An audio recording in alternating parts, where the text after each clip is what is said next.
Olá pessoal, sejam muito bem-vindos a mais um Rafael Steffes Podcast.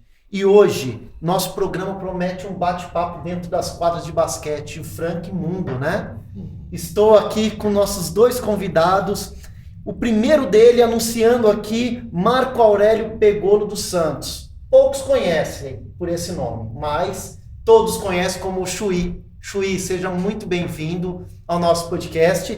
E também a ex-jogadora da Seleção Brasileira de Basquete Feminino, Ariane Silva. Sejam muito bem-vindos a esse programa e gostaria de começar o nosso bate-papo com uma pergunta. Aposentadoria no esporte, empreendimento, dá jogo? Tem que dar jogo. Tem que dar jogo. O esporte é legal porque tudo tem que dar, né? Você tem que se virar, a gente fala, né? Se virar nos 30 para as coisas acontecerem, mas sempre dá certo.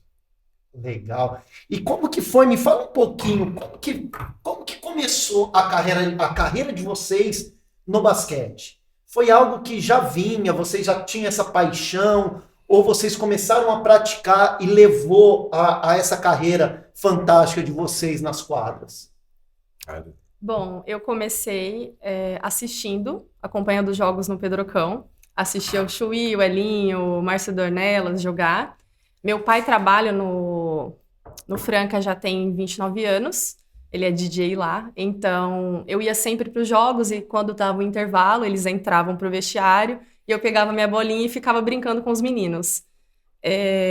Com isso, meu pai resolveu me colocar na escolinha e foi quando ele conversou com a Sayuri Yoshimura, que foi a minha primeira técnica. E desde então, eu fui jogando, passei pelas escolinhas do SESI, pela escolinha Lance Livre, e foi daí para o mundo. E assim, Ariane, só pegando aqui, porque a gente vê, você é super jovem, né? A gente tá falando aposentadoria, aí quem tá vendo a gente fala, não, isso tá errado, né?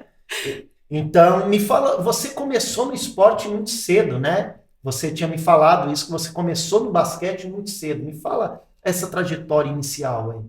Eu comecei com 10 anos, né? Então, eu não sabia do meu talento. Ele foi descoberto, fui lapidado pela Sayuri. Muito treino, muito esforço, né? Leva à excelência. Com 14 anos, eu já tinha a proposta do Brasil todo. Podia escolher onde jogar. E foi quando eu escolhi a capital do basquete, que na época era Americana, hoje atualmente é Veracruz, que fica em Campinas. Certo. E assinei com a Mila e com o Paulinho Bassu.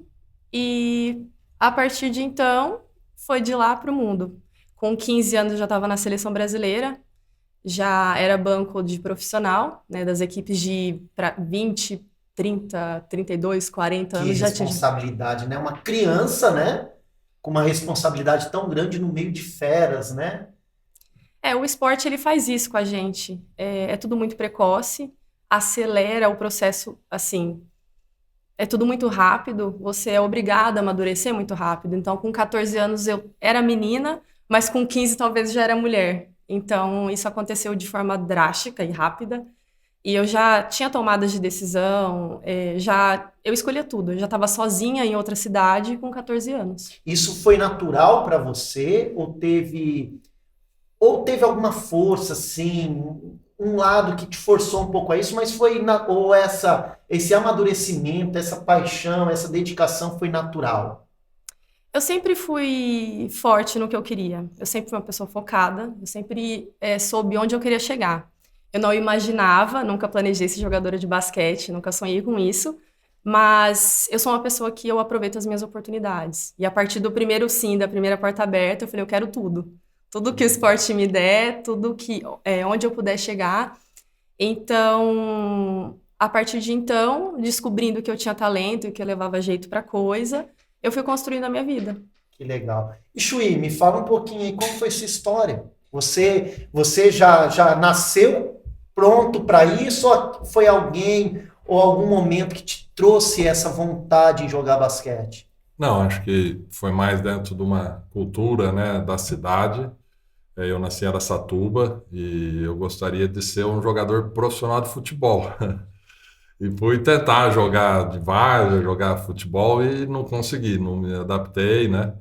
E entrei nas escolinhas de basquete Araçatuba, que tem uma cultura lá de basquete, né? O Morto a Ariane conhece, é um técnico de basquete, que tem uns filhos que todos jogaram na seleção brasileira, a Ellen, O Rafa o Luz. Rafa Luz, né? Então, uma história. E eu me apaixonei, assim, pelo esporte, né? Depois de Araçatuba, eu mudei para Campo Grande, Mato Grosso do Sul, capital, fiquei lá um ano. E aí o meu irmão namorava uma menina da Cidade Franca, em Ribeirão Preto. Ele morava em Ribeirão Preto, a menina também. Aí ele falou assim, você gosta de jogar basquete, por que você não vai lá em Franca? Tem um time de basquete. Eu não tinha ideia do que era, né? Mas aí eu fui fazer a famosa peneira, né? Certo, Aqueles testes. certo. E aí eu fui em janeiro, em 1980, né? E fui aceito a participar do time juvenil do Franca Basquete, né? Até então, o Fausto Gianecchini, que foi um coordenador de esporte, um coordenador das categorias de base do Franca Basquete, fez essa avaliação e eu mudei. Eu mudei com a cara e a coragem, assim, né? 17 para 18 anos. E foi uma adaptação boa, né? Porque também quando eu sempre fiz esporte, né? Tentei jogar futebol, fiz natação, Araçatuba tinha muito natação. Então eu Você era sempre gostou sempre gostei. dessa parte de É. esporte. Era na escola, intervalo jogar bola. Aí não sei o que, bola, né? Eu também, na época, estudava a aula de educação física era maior, porque eu acabava matando outras aulas e ficando. Só que eu tentei jogar futebol, mas eu nasci com as duas pernas esquerdas. Então, o problema não sou eu, o problema é que quando eu chuto a bola não obedece Não o que vai, eu quero, entendeu? E eu acho que por ter muita vivência, né, de rua, de vários esportes, também sempre fui uma pessoa coordenada, digamos assim.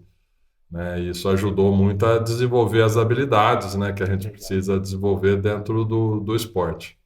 Então, na verdade, o foco não era o basquete, era esporte. Esporte.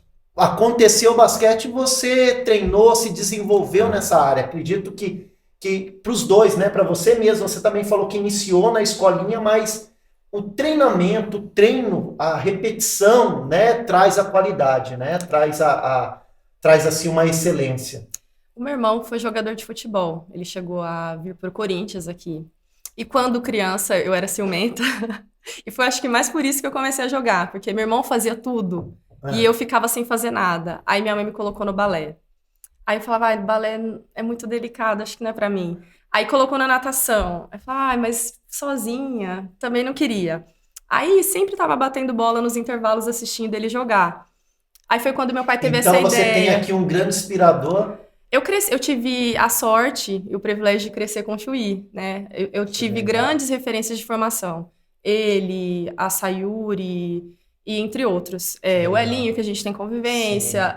Então, assim, eu acho que eu tive muita sorte de poder ter... A gente é aquilo... um pouquinho das pessoas que a gente convive. E eu tive sorte de ter grandes referências na minha vida. Desde os meus pais até as pessoas que me influenciaram no esporte. Então, eu tive um berço muito forte. A Sayuri, japonesa, muito inteligente. A gente fazia treino na areia, eu jogava, eu corria, fazia capoeira, dança. Tudo que ela imaginava que podia contribuir para o esporte, não teve um dia que eu não treinei. Não pode dar café para essa mulher, não, gente. Se der café para ela aqui, esse podcast não vai acabar hoje. Ele não acaba. A Sayuri é uma pessoa incrível e a gente não tinha muita condição na época. Era tudo da escolinha e do bolso dela, porque ela fazia com muito amor.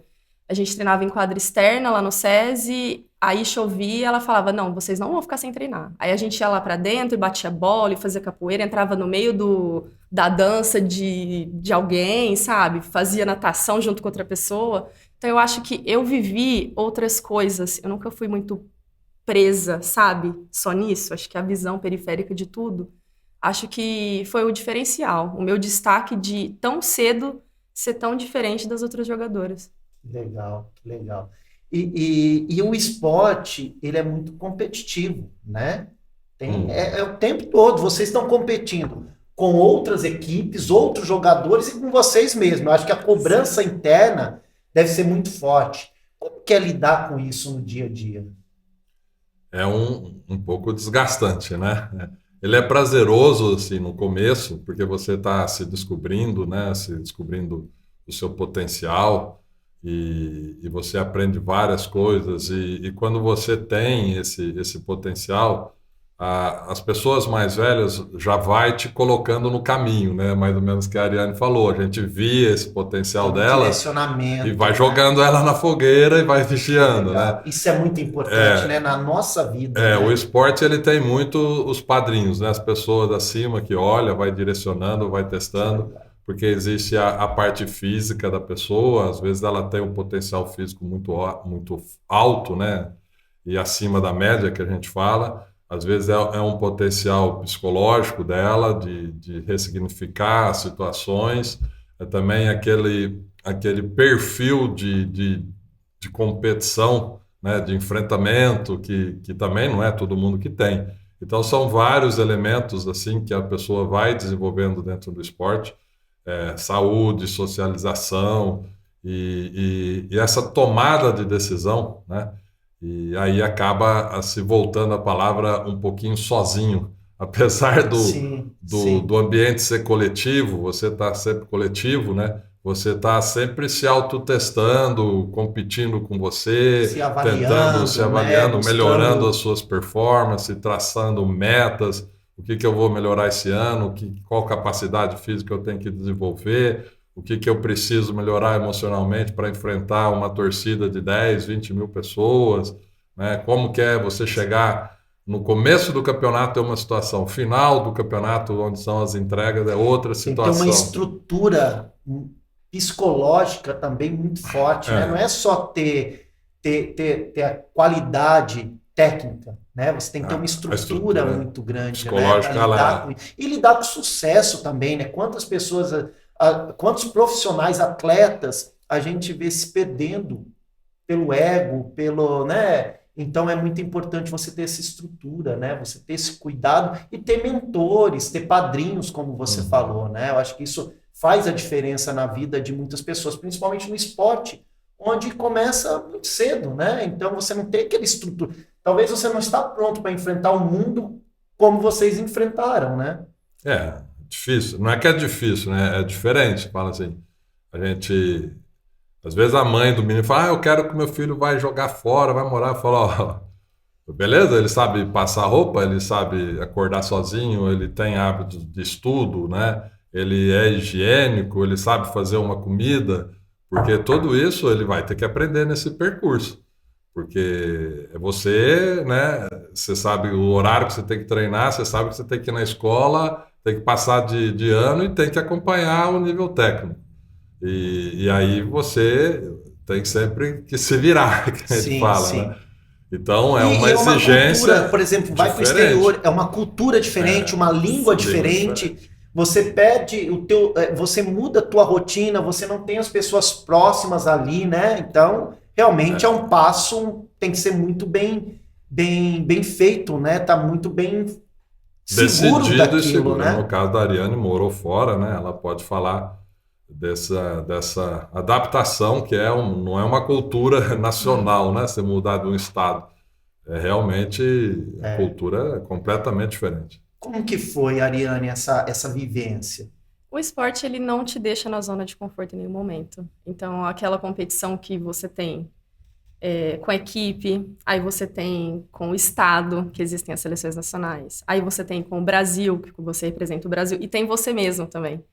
Porque eu vejo, mesmo cedo, você é muito descartável. E é muito rápido isso. Existem excelentes jogadores de hoje para amanhã. É engraçado porque é contraditório. Para você formar um bom jogador, demora muito. É muito investimento do técnico, psicólogo, a família, suporte, bons tênis. Mas, assim, é engraçado que para você parar, você é descartável do dia para a noite. Isso é muito rápido.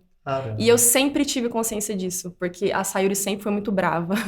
E ela sempre falava pra mim, eu era a melhor jogadora, eu tinha propostas do Brasil inteiro. Ele até chegou pra mim com 17 anos, vamos para os Estados Unidos? Eu falei, não, eu não queria ir. E depois acabei indo. Mas, voltando, ela sempre deixou bem claro, assim, eu não sei como eu nunca me confundi, porque ao mesmo tempo que eu era a melhor jogadora que não tinha parâmetro, ela sempre deixava bem claro que eu não era o suficiente. Então você tem que conviver Isso com te isso. impulsionava a crescer, a se desenvolver e cuidar mais da tua carreira, da tua condição, né? Sim, amadurecer muito cedo é muito doloroso. Você deixar de ser menina para ser mulher cedo é muito doloroso. E Eu vi acaba as. se deixando, abdicando de algumas coisas para isso, né? É uma escolha, né? Realmente é uma escolha, né? Sim, a gente tem oportunidade de estudo, aí você vê as meninas da sua sala fazendo viagem para NR, fazendo festa de 15 anos, arrumando o namorado, fazendo coisas que você não podia fazer. Por exemplo, eu saía da escola, o pessoal ia fazer inglês. E às vezes a mesma professora que dava aula de inglês era a mesma que lecionava pra gente. Eu saía da escola correndo para almoçar, para ir pro treino. E aí tinha 2, 3, 4 treinos, e até exaustão. Aí chegava à noite, tinha que estudar, tinha que fazer prova. Então, assim, eu fui. Foi doloroso, mas eu vejo que foi muito rico, porque eu me sinto preparada para qualquer coisa. E quando surgiu essa oportunidade de ir para os Estados Unidos, que eu até deixei um pouco para depois, é outro nível. Eu achava que eu estava preparada. Quando eu cheguei lá, nem fisicamente eu estava. E assim, eu era jogadora de ponta, estava nas melhores equipes. Mas o que que você acha que deu essa diferença? Cultura, A forma cultura. de talvez de treino, de trabalho? Eles são, e a cultura, a quantidade de treino, o meu corpo não estava preparado para treinar 8 horas por dia 100%. Eu treinava aqui, por exemplo, eu sabia que eu tinha 3 treinos para fazer. Aí na minha categoria, como eu já estava no nível muito acima, às vezes na minha categoria eu treinava 70%. Aí chegava na outra, eu já estava bem cansada, então eu estava assim, 50%. Aí quando eu chegava na categoria principal, eu falava assim, acho que você troca só para descansar alguém ali e aqui. Então você está acostumada a se programar para alguma coisa. Quando você chega no exterior, principalmente você, eu fui para a capital do basquete mundial. Não existe meia boca em nenhum momento. E eles Sim. sabem quando você está fazendo meio corpo ou quando você está se guardando. Aí o que eles faziam? Então tá bom. Se você está fazendo 70%, eu vou estender o treino de 3 para 5 horas. Eu quero ver se não fazer. Às Entendi. vezes eu estava dormindo, meu técnico batia no apartamento e falava, vamos correr no rio, vamos correr no morro, entendeu? Aí eu falava assim, gente. Aí você olhava pro É mais ou cara, menos Capitão Nascimento. Pede para cabeça sair, né? branca, um senhor, aí ele fazia eu correr porque ele corria. Então, antes de me cobrar, ele era exemplo. Sim. Então, Como tudo na nossa ele vida, conseguia. isso é muito importante, né? Eu acho que a gente está falando aqui junto do esporte, empreendedorismo, o exemplo é fundamental, né? Você ter o exemplo, se você tem uma pessoa como líder, essa pessoa tem que ser exemplo, né? E foi muito engraçado, porque eu tive vários tipos de mentores, né? A Sayuri era muito brava, muito restrita, muito direita, excelente. Aí eu cheguei com a Mila, que era psicóloga, ela já sabia mexer aqui, Certo. sem esboçar muito sentimento, muita braveza. Aí cheguei nos Estados Unidos, o meu técnico era extremamente bravo e agressivo. Aí na minha cabeça eu ficava assim, parece que esse cara não gosta de mim. Eu comecei a odiar ele. Aí eu falei pra minha mãe, falei pro meu empresário, eu falei, olha, eu quero ir embora desse lugar, esse cara é louco, eu não vou ficar mais aqui. Chegou no Natal, eu falei que ia vir embora, tal. Aí eu olhei pra mim e falei assim, não foi a primeira vez e não vai ser. Vou ficar. Aí veio aquele negócio dentro de mim, eu falei assim, ele vai pagar cada que ele fez eu Que passar. legal. Aí eu fiquei e foi muito incrível, porque eu tive a ganhar com isso. Porque no outro ano eu quebrei todos os recordes da faculdade, eu fui MVP, eu fui All American, Olha e só. depois de 10 anos fui pro Hall da Fama. Que legal. Você falou uma coisa de família, né? Eu queria saber de vocês dois, como foi o processo da família na carreira de vocês? Porque a família, as pessoas que amam a gente, tem aquela situação é aquele medo mesmo, inconsciente de você apostar em alguma coisa, não dar certo, se frustrar, né? E o esporte, às vezes, eu acho que a família nem sempre incentiva, porque fala, pô, muita gente para poucos dá certo. Como que foi a família de vocês? Teve um apoio inicial, desde o início? Teve esse suporte? Isso aconteceu depois? Como que funcionou na vida de vocês? A minha mãe era professora, né? primária. Meu pai tinha lojas de bicicletas e eu acho que meus irmãos mais velhos faziam esporte, mas em nível escolar, né?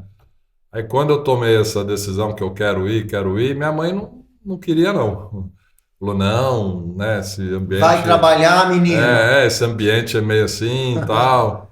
Mas eu acho que mais o apoio de eu ter ido numa casa de família, né, que o meu irmão conhecia, tudo, deu essa segurança para eu sair de casa com essa permissão da família, né? E é lógico, demorou 2, 3 anos aí para realmente eles aceitarem aquilo como uma forma de rentabilidade, porque... Como uma profissão, Uma profissão, né? isso aí eu estou falando na época de 80, 85, então era muito difícil mesmo você viver do esporte, né? O número é muito pequeno de pessoas que fazem Sim. isso. Que O chega a um esporte, nível de excelência, né? é, Como vocês o chegaram. esporte, ele é considerado, só o futebol é considerado profissional. A O gente resto estava são- falando sobre isso. Eu fiquei assim estagnado com, assim, fiquei muito triste com isso, porque só o futebol é encarado dessa forma aqui, né? Nós temos tantos outros esportes que muda a vida de tantas pessoas e tem esse preconceito aí com outros esportes, outras modalidades, né? Não é uma questão de preconceito, é questão de leis, né, de viabilização e também de uma cultura olímpica, né, os esportes olímpicos. Futebol não fazia parte da Olimpíada, depois foi introduzido com 18 anos, acho que agora é até 23 anos alguns jogadores, né, e essas barreiras foram sendo quebradas. Então, hoje, a estrutura, hoje, nos últimos 10, 15 anos, a estrutura é profissional em termos dos atletas de níveis olímpicos, né? Natação, Certo. hipismo, atletismo, judô, basquete, vôlei. Eles têm, existe patrocinadores, investidores, campeonatos, ligas, né? Que eles fazem esse campeonato durante 10 meses, exposição de marca. Existe já contratos, tipo, assegurado, assim, que você vai receber. Mas isso é nos últimos 15 anos, né? Antigamente as coisas eram mais amadoras, você combinava numa expectativa de entrega, tanto da parte financeira, né? Certo. E muitas delas se quebravam ao meio, né? Mas era o modo que existia antigamente, né? E mesmo assim saía-se grandes jogadores aí que representaram o Brasil em várias modalidades, né? Mas sempre com esforço pessoal do atleta, entendeu? Sim, perfeito. E na tua família, Ariane, como foi esse incentivo? Meus pais sempre me incentivaram em qualquer decisão que eu tomasse. Mas naquele tempo, assim, muito nova, eu acho que eu entrei por uma brincadeira. Foi o melhor dos acasos. E minha mãe ficou um pouco depressiva. Porque, como assim, eu tão nova, a menininha dela indo pro mundo, assim. Só que, assim, eu fui para um lugar muito bem estruturado, que foi o Unimed Americana na época. Foi tudo bem conversado, eles foram lá comigo, visitaram a República, os responsáveis, e acabou sendo tranquilo. Mas foi uma luta também. E principalmente para eles, né? Porque naquela época não tinha o celular. Eu ligava de orelhão uma vez na semana. Parece que eu já tenho 70 anos, né? Mas eu já posso falar. Eu ligava eu lembro direitinho, o cartão da Telefônica, que você pagava R$ 5, colocava lá e ficava 30 segundos. Oi, mãe, eu tô bem. Era mais ou menos isso. Aí passava pro meu pai. Pai, tá tudo bem? Tá precisando de alguma coisa? Não. E assim, pro meu irmão, foi, assim, algo transformador na minha vida. O esporte, ele é transformador. Ele, pra mim, é ganhar na loteria. Porque você evolui em todas as áreas. Então foi isso, foi basicamente isso. A minha família, acho que até se surpreendeu por eu ter conseguido ficar tanto tempo e ter ido sozinha, porque eu vim de uma criação simples e tradicional, onde pai e mãe faz tudo pro filho. E o esporte, ele é completamente o inverso. É só você por você. Você tá sozinho no meio da multidão, porque é aquilo. No final das contas, é você que toma a decisão. Se você arremessa aquela bola, se você passa, tudo é você. Com você Por mais mesmo que ali, você né? As vista. decisões são totalmente importantes e é fração de segundos, né? Sim. Você tem que ali decidir o que vai fazer e pode mudar o resultado do jogo. E você carrega isso para sua vida. Eu, por exemplo, tenho uma final em Santos do Jogos Abertos, que eu fiz um passe errado, onde não se faz. Lá no bico do garrafão. A menina roubou e fez uma bandeja. Eu tinha acabado de quebrar a mão, eu tinha voltado do Mundial, quebrei a mão, aí foi essa final, e eu, assim, eu ia bem no meu time.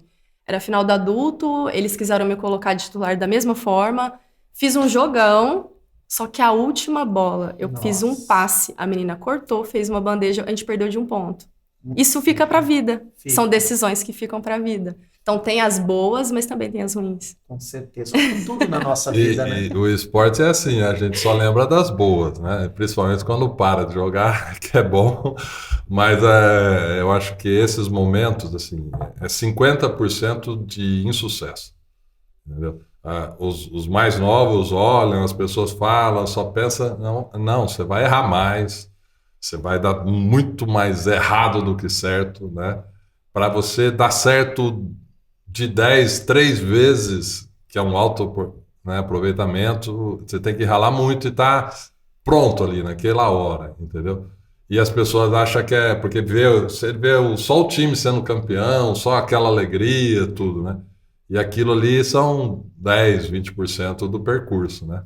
E a pessoa ter essa resiliência, ter esse suporte, saber trabalhar internamente, né? Esses valores, objetivos, resultados, esse que é o grande ensinamento. É saber de onde vem e para onde quer ir, né? Eu acho que tem que ter uma força interna muito grande. É muito aquilo, o que você faz quando ninguém vê. Entendeu? Porque no mundo que a gente vive hoje, onde tem tanta exposição, por exemplo, se tivesse sido atleta de ponta hoje, estaria milionária. Entendeu? Porque você vira influencer, você vira isso, você faz propaganda para algum lugar e você tira foto para uma, sei lá, para Nike, para alguma coisa. É outra realidade. Certo. Mas, assim, nós viemos mais dessa questão. É muito real. Tudo que a gente fez quando ninguém via. Entendeu? Então, assim, isso fica muito interno. Feliz de quem pode compartilhar, de quem pode, igual a gente está aqui hoje falando com você, falando com várias pessoas que estão assistindo. No meio corporativo, a gente bate um papo com uma pessoa aqui, outra ali. Se você tem oportunidade, 5 segundos ali para estar conversando. Mas é mais isso. Eu acho muito rico. Até mesmo que isso deve ser algo muito prazeroso para vocês, com Sim. certeza falar, porque é uma carreira muito bonita, né? Vocês fizeram a diferença naquele momento ali, vocês foram atletas de altíssimo nível, né? Então isso realmente deve ser muito gostoso de falar, né? De expor isso. E outro momento, né, gostoso, assim, é que quando você, às vezes, vai nos ambientes esportivos, né? No caso, várias cidades que tem o basquete ou gosta do esporte, né? Você sempre vai encontrar um amigo lá, sempre vai conversar com as pessoas, né? É lógico que eles vão lembrar a parte boa, né?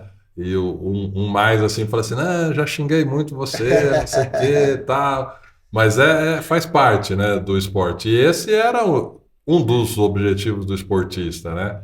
É ele começar entre os 20, se tornar os 10, depois se tornar titular, depois fazer parte da seleção paulista, depois fazer parte da seleção brasileira, e aí sempre olhando para frente, né, e se reprogramando para tentar esse posto acima.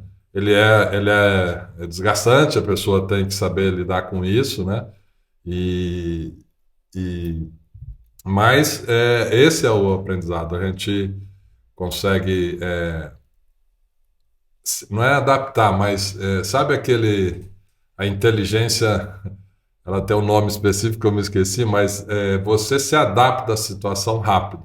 Sim. E a gente percebe grupo muito rápido, a gente tem algumas sacadas rápidas, né? Pela própria estrutura que é o esporte. Até mesmo por isso que a gente estava falando, você no jogo, você tem ali frações de segundo para tomar uma decisão. Então isso vem para a vida pessoal, empresarial, né? A tomada de decisão rápida, né?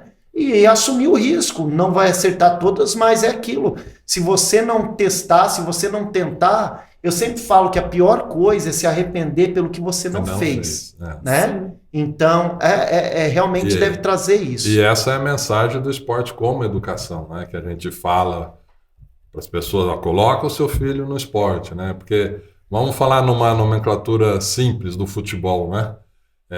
Uma pessoa vai passar a bola para você, ela demora 2 segundos para chegar em você. Você tem que fazer um reconhecimento de espaço, tempo e velocidade para ver como você absorve essa bola. Mas em 1 segundo você tem que olhar para frente e tomar mais outra decisão em relação a espaço, tempo e velocidade, né? E é lógico que isso vai ficando cada vez mais fácil com o tempo de prática, mas são decisões rápidas e existe a estratégia, né? Que envolve o jogo, que envolve várias coisas.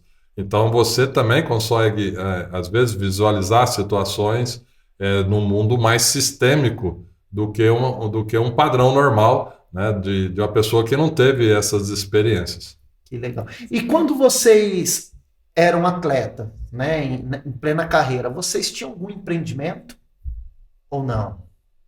O foco era atleta, era treinar, ou vocês tinham alguma coisa que vocês montaram paralelo a isso? Eu nunca tive. Eu não imaginava nem ser atleta. E quando eu tô em alguma coisa, eu tô de corpo e alma.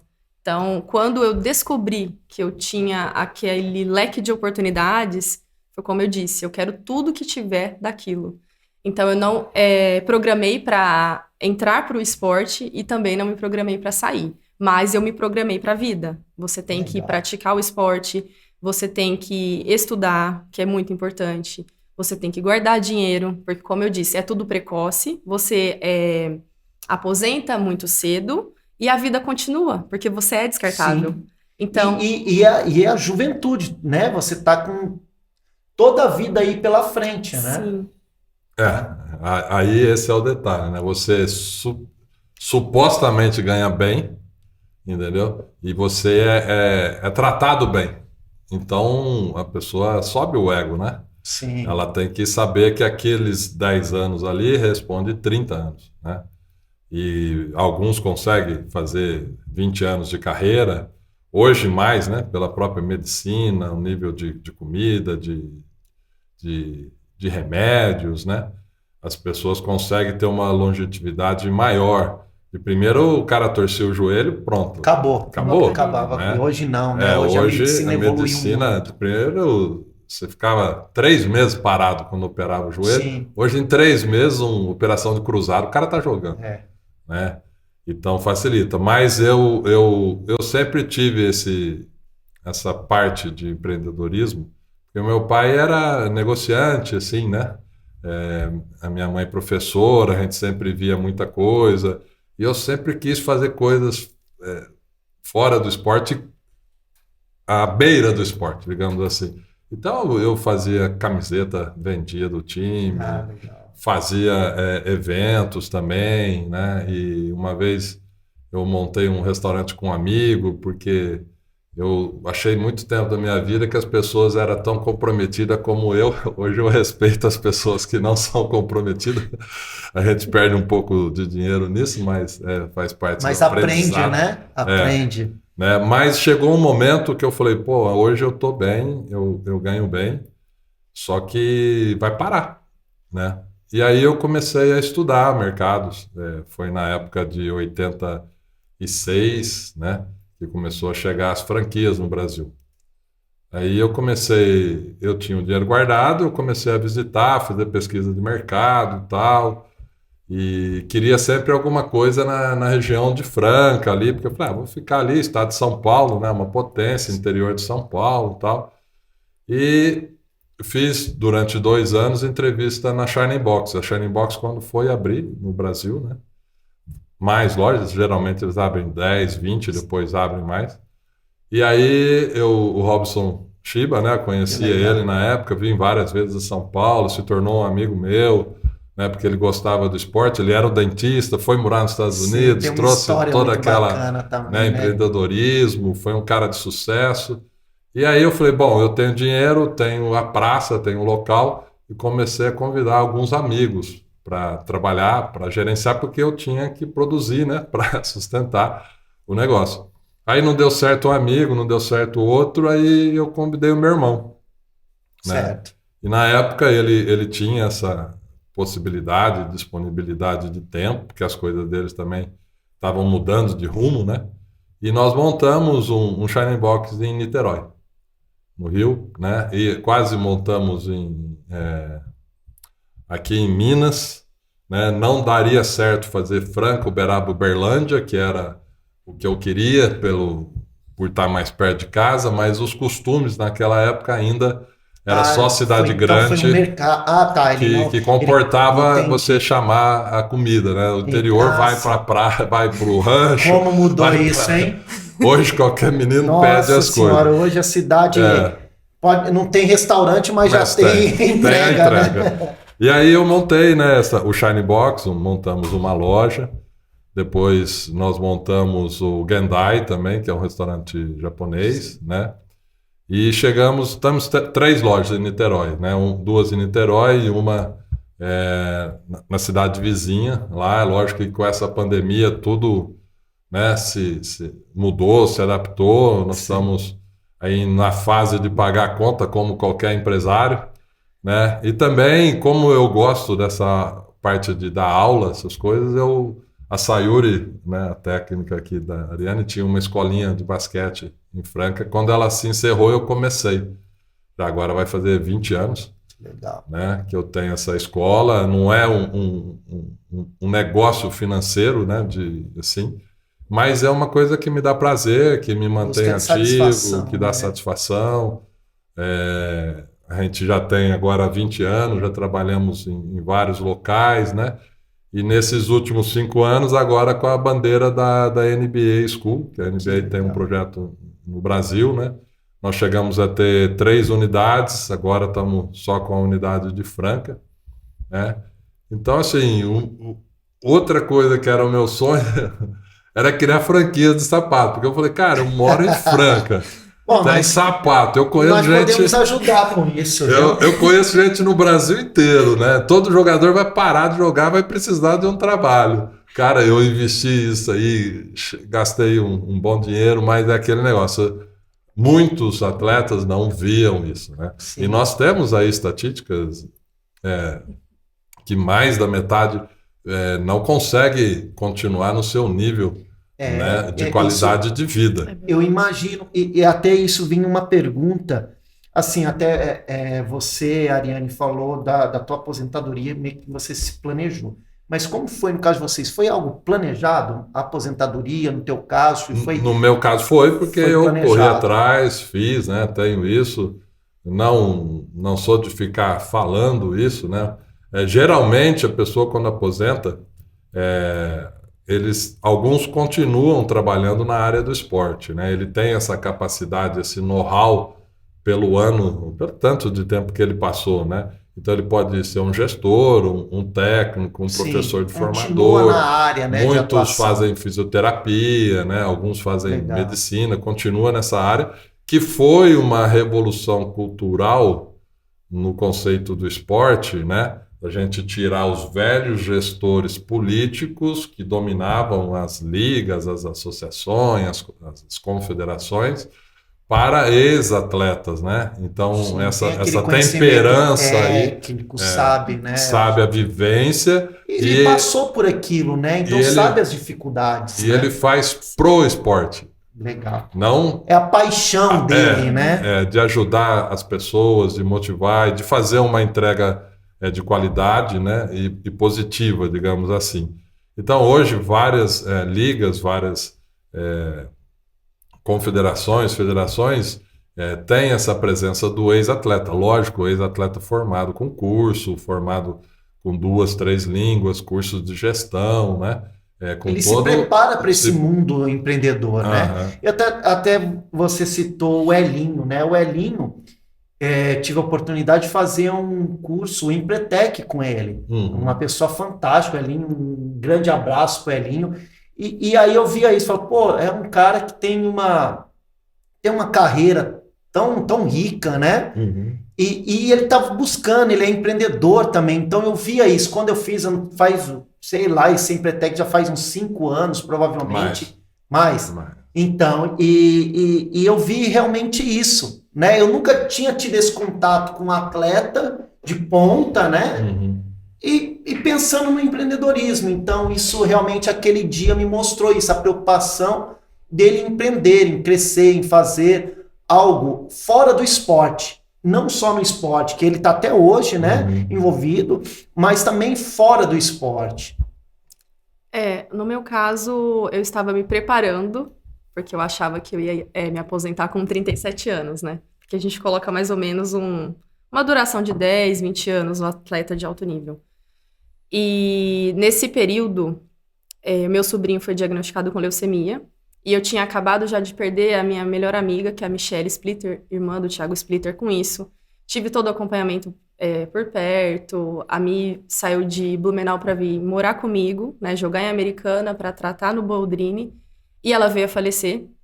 Então, até quando o meu sobrinho foi diagnosticado, o Thiago me ajudou bastante nessa questão, e eu senti que era hora de ficar um pouco mais próxima da minha família, né? Só que como já tinha juntado dinheiro, falei, então eu vou ficar um tempo por aqui. E acabei abrindo a escola de inglês e fui me dedicar em ajudar outras pessoas. E deu muito certo, eu gostei e acabei ficando.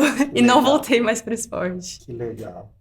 Foi um pouco mais cedo do que eu me programei. Entendi. Mas foi uma decisão sua, porque a gente até estava conversando mais cedo, né, Chuí? Infelizmente, às vezes, na carreira de atleta, você pode lesionar, né? Sim. Hoje a medicina, como falou, está muito mais evoluída nesse ponto, mas pode finalizar uma carreira, uma pessoa que talvez estava no auge, né? Então, isso deve ser muito triste. E vocês, assim, depois da aposentadoria, continuam jogando basquete, de vez em quando brinca, joga? Como que é isso? Ou para? Me fala um pouquinho dessa situação. Eu tenho o meu grupinho, a gente tem um grupo no WhatsApp, e minhas amigas todas moram fora, que é dessa mesma época de quando eu jogava aqui. Então, toda vez que alguém vem pra cá, a gente se reúne, bate uma bolinha, às vezes lá no Chuí, ou no Poli também. Mas, assim, ativamente jogando basquete, não, até porque eu tenho muito receio de me lesionar. Porque eu tinha muito medo de torcer o joelho, porque na época era algo assim... Eu ficava... Se você machucasse o joelho, você ficaria 1 ano sem jogar. Esse era o maior medo de qualquer atleta. Então eu falei, nossa, se eu sair do basquete ilesa, não vai ser agora que eu quero torcer. Então, assim, eu tomo muito cuidado com o tipo de esporte, de atividade física que eu procuro depois de aposentada. É muito engraçado falar que eu tô aposentada, mas enfim, depois de aposentada. Uma jovem eu aposentada. amo basquete, brinco, fico com crianças, já dei aula pro Chuí, pro pessoal. Gosto de estar sempre perto, sempre engajada, porque é a minha maior paixão. Eu passei minha vida toda fazendo aquilo, desde criança, mas jogar mesmo assim, eu tenho bastante receio. Eu acho que eu não tô mais preparada muscularmente para isso, entendeu? Quando eu parei de jogar com 40 anos, né? Fiquei 10 anos trabalhando como técnico também de basquete, em várias agremiações. Depois eu cansei também e falei, deixa eu tomar conta da minha vida, né? É gostoso, né? Você ir, brincar, transpirar, assim, o jogo, ele é meio ridículo, né, de falar. A gente acha que tá correndo. Mas deve ser assim, você chegar na quadra, as pessoas e falar, pô, é o Chuí, acho que por mais a pessoa já começa a tremer ali, será que... Né? Existe vários campeonatos Master, né? Que é depois a cada 5 anos, é uma categoria, 35, 40, 45... Eu joguei 2 mundiais e os últimos 3 anos e meio eu morei em São Paulo. Joguei no time da Hebraica aqui em São Paulo, fomos campeões aqui, né? Mas agora, coisa de 1 ano, apareceu um desgaste no quadril e eu tô quase há 2 anos sem correr, sem fazer nada. Faço uma musculação, que é muito importante, né, pra gente. Fortalecimento, oxigenação, né, do corpo. E a gente, assim, tem um agravante, porque nós ficamos 20 anos correndo e o coração a 220, sim, 200, 220. Sim. O nosso coração, em média, ele é 20% maior do que um coração normal. E quando você vai ficando mais velho, você tem que ter mais força, né, para trabalhar, para bombear. Então a gente brinca, mas a gente vê de tempos Tem em tempos, consciência né, que vocês têm que se jogadores, cuidar em ex-jogadores relação a que isso. morrem do coração. Então a gente também não pode parar com a atividade Claro. física, né? Ela é uma prevenção para a gente, para manter todo esse mecanismo, né, aí funcionando e no modo mais equilibrado. Mas é gostoso, né? Quando você não tem muitas dores, né? Eu acho que é um prazer você estar com um grupo, Que é muito brincando. difícil. Sequelas assim, né? Mas é parte da cultura. E também a minha mulher adora, Ah, porque ela fala: eu nunca passei, você sempre foi, viajou, tudo. Agora, quando tem os campeonatos, né? A gente leva ela aí, ela passeia, descansa, tudo. curte Então esse é uma momento. retribuição à família também, a gente participar desses eventos. Que legal. E assim, eu fico imaginando a seguinte situação. Depois que vocês aposentaram, pararam ali a carreira, como foi ver o time de vocês, respectivo de cada um de vocês, jogar? Como foi a primeira vez ver o time jogando lá e vocês não estando em quadra? Como foi essa sensação? Uhum. Como eu te falei, eu sempre tive pé no chão. Eu sempre soube da rotatividade. E a gente torce. A gente tem a paixão, por exemplo. A gente tem o time favorito de futebol, a gente tem Sim. o masculino, que é o Franca. Eu tenho o meu feminino, que foi o time que eu joguei, que hoje é o Veracruz, atualmente. Então a gente fica feliz. Eu fico feliz por ver as minhas amigas, né, continuando a trilhar essa jornada de sucesso. Eu fico muito feliz. E não fica ali na hora que viu o primeiro jogo, fala, não, mas arremessa assim, Dá faz vontade assim. de entrar, dá Né? vontade de entrar na televisão Eu e falar fico assim, pensando, eu falo, sacudir. nossa, gente, o que vocês estão fazendo? Se eu tivesse aí, eu faria assim. Dá vontade. Eu sofro assistindo, por isso que eu assisto pouco. E você, Chui, como que É foi? mais ou menos assim, gostoso, né? A gente sofre antecipado, porque tanto tempo de quadra, e ali você vê de cima, né? Quando a Sim. quadra você embaixo é uma realidade de cima, você já vê duas, três situações da frente. Fala, não, não é assim, é assim. Mas a gente vai administrando isso, né? E eu acho que chega um tempo que você solta. Não, não tô mais por time, não tô mais, Desapega, né? eu tô pelo ambiente, pelas pessoas que a gente conheceu. Muitos pais conversam com a gente, muita gente tira opinião, tudo, e a gente vê a trajetória de várias pessoas, né? E está sempre apoiando, comentando, falando com eles, torcendo pela pessoa, porque a gente sabe o tanto que é delicado esse caminho, né, do atleta, porque todo ano a cultura nos Estados Unidos ela é mais competitiva. Ela chega a ser um pouco agressiva aos padrões Tem sul-americanos. essa diferença É. que você Sim. sentiu, né? E Sim. todo ano se despeja ali mais 400, 500 jogadores, entendeu? Então, para o cara ficar ali, não é simples, né? No Brasil, o volume é menor de reposição, mas todo ano entra 20, Sim. 30 pessoas aí com grande potencial, né? Então você tem que se manter assim atualizado, né, nos requisitos técnicos da partida e ser essa pessoa útil para a equipe, né, para demonstrar a sua entrega, porque você recebe para entrega. Então você tem que pôr os pontos, rebote, assistência, vitórias, né? Tudo num pacote lá que existe essa expectativa. Que legal. A rotatividade acontece em coisas de meses. Por exemplo, É. hoje eu tô jogando no Corinthians, amanhã eu tô jogando no São Paulo, que é o clube vizinho aqui, entendeu? Então, assim, a gente tem uma torcida, mas a gente vê nossos amigos girando em coisa de 5 anos, 5 clubes. A gente morava... Hoje eu tô em Brasília, amanhã eu tô em Ourinhos, depois eu tô em Americana. Então, isso também era algo que a gente teve que lutar muito, porque não podia apegar pessoas a lugares, a nada. E é A torcidas, né? um eterno recomeçar. Então, a pessoa que estava me xingando hoje ali é a Agora que tá tá te- torcendo comigo aqui amanhã, que eu sou a favorita. Era muito louco, Sim. mas é muito prazeroso. Por causa da condição financeira, né, das estruturas de times, estou falando, no Sim. Brasil.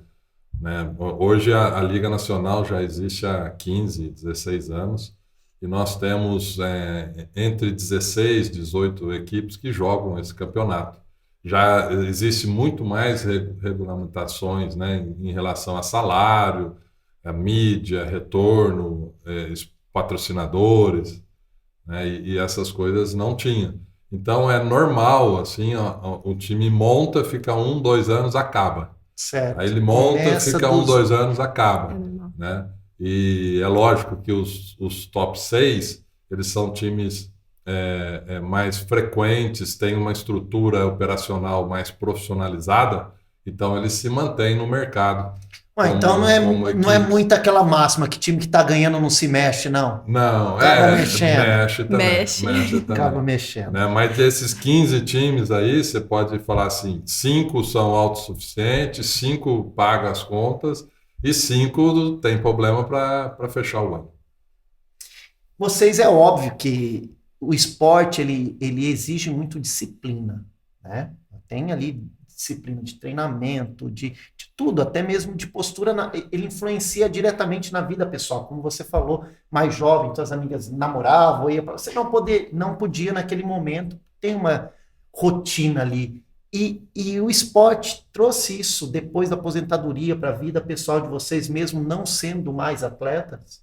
Nossa, eu tenho uma dificuldade muito grande em lidar com pessoas que não pensam como eu, porque você é acostumado e você é treinado a fazer tudo 100%, entrar de cabeça, porque eu vivia 24 horas pro basquete, não era só o tempo que eu treinava, Sim. porque eu não podia Dedicação ingerir uma bebida total, alcoólica, né? eu não podia comer uma fritura, eu não podia passar na porta de um bar, e a gente via todo mundo fazer aquilo, menos você. Só que você falava assim também, qual que é o meu foco? O que eu vou fazer? Né? Então, são caminhos diferentes. Mas, até esqueci o que eu estava falando. Não, você estava falando um pouquinho dessa disciplina, de Ah, você... disciplina. Sim, 100%. Tudo que eu pego e que eu me disponho a fazer, eu dou o meu melhor. Então, assim, eu penso que... Eu sei que eu vou fracassar, eu sei que eu vou errar. A gente tem essa consciência, como no esporte. Só que a chance de dar certo é muito grande também. Porque vem Certo. aquele treinamento, vem a excelência. E o mais importante é você querer fazer dar certo. Então, eu acho que isso é o mais importante, porque se você já tem aquela vontade de fazer dar certo, já é um pouquinho a mais do caminho andado. Que legal. Lá fica, esses valores ficam e fala assim, não é só o esporte, né? Toda pessoa chega uma hora, não, ó, eu vou fazer uma pós, eu vou estudar, eu vou me direcionar, eu vou pegar firme nisso, e sem a disciplina ele não consegue, né? Então, essa conversa interna, a gente fala que a gente tem mais prática disso aí, por estar sempre, toda semana tem jogo, você tem que se reavaliar, né? Pôr metas, tudo, e muitas vezes você perde o emprego, né? Fica um tempo assim, né? Numa deriva, digamos assim, até se achar, aí você vai ter 2, 3 anos positivo, que é o que o seu corpo aguenta, né? Depois tem uma caída natural, e então esse ciclo, né? Você entende, respeita e tenta o padrão alto, né? Porque a vida sobe e desce. A Sempre, gente fala assim, bom, o importante é eu perceber que eu estou descendo e não chegar no poço. Você Ter já abriu força, o olho. ter consciência, né, para é, lutar, para sair daquilo, é. né? Porque não é nenhuma questão pessoal. Por exemplo, a forma que eu me coloquei pode ser até um pouco diferente do que eu quero passar. É a questão de você ter acelerado todos os processos. Então, igual ele falou, às vezes você tem aquele feeling antes da pessoa. Então, às vezes eu sofro um pouco de já ter aquele feeling e, sabe, e também ter essa questão da disciplina e tudo mais, e ver que às vezes tem que esperar um pouquinho, porque nem todo mundo tem a mesma história que você, a experiência Claro, que você, e você não pode exigir isso do outro, né? Então tem essa questão. Legal. E assim, vocês conseguiram, como atleta, né, atingir os objetivos de vocês, vida pessoal, vida profissional como atleta? Vocês sentem que conseguiram buscar, assim, aquilo que vocês almejavam? Eu sinto que sim. Eu acho que tudo, seja qualquer que seja a religião ou o que as pessoas acreditam, eu acho que existe um propósito para cada pessoa. existe um propósito natural e existe a sua parte de fazer a sua parte para que aquilo aconteça também. Então, tudo que eu me propus a fazer, eu fiz acontecer, né, dentro do que eu podia. Quando eu parei por ter parado muito nova, às vezes eu me questionava, porque as pessoas também ficavam para mim, nossa, mas por que você parou? Imagina uma cobrança, né? Por quê, Como né? assim você parou? Né? Aí eu ficava, gente, simples assim. E aí, quando veio esse lance do Hall da Fama no início do ano, eu falei, nossa, foi a maior resposta que eu tive. Porque não é a duração que você faz, é como você faz. E isso foi uma resposta para mim, porque eu me questionava às vezes, falava assim, nossa, eu poderia ter feito mais? Essa questão, poderia ter feito mais? Poderia fazer diferente? Sim. Poderia ter jogado um pouquinho mais? Não é nem pela questão financeira, é por todas as outras, né? Gostar de estar no meio do esporte, o amor pelo basquete, o retorno financeiro também, óbvio, a qualidade de vida que a gente sempre teve. Mas quando veio a questão do Hall da Fama, eu falei, poxa vida, fazem 10 anos que eu quebrei aquele recorde e até hoje não quebraram. Então, era para ser dessa forma. Então, para mim, aquilo ali foi o final da história mesmo. Que legal, que bom, que bom. Sempre a gente tem expectativas, né? De algumas altas demais, né? Mas, assim, Mas pensar... uma coisa, pessoalmente, assim, do meu perfil, né? Eu sou mais introvertido, quieto, e a partir do momento que a gente está compromissado, a gente vai até o final, Sim. né? Nas relações de negócio, de qualquer coisa, né? Então, assim, você trabalhar, não sei o que, não sei o que, não sei o que, e não ter aposentadoria não é fácil. Porque quando você fala assim, acabou, você fala, não acabou, né? Porque Essa é a você tem vida que do empreendedor, recomeçar. né? É a vida de todos, né? Mas todo mundo chora, digamos assim. Então, muitas vezes as pessoas olham e falam, nossa, porque o cara ficou rico, ficou isso, né? Então, na minha época, não existia isso. A gente tinha um padrão a mais, mas é assim, ó, fechou o trabalho aqui, você tem que arranjar outro, porque se você não arranjar outro, né, o negócio vai desandar, entendeu? E essa temperança aí, que demora 2, 3 anos, às vezes para você ir para o mercado, para uma empresa, né, fazer outras coisas fora do esporte, né, ela também é uma adaptação dolorosa, mas tem muita gente que se dá bem.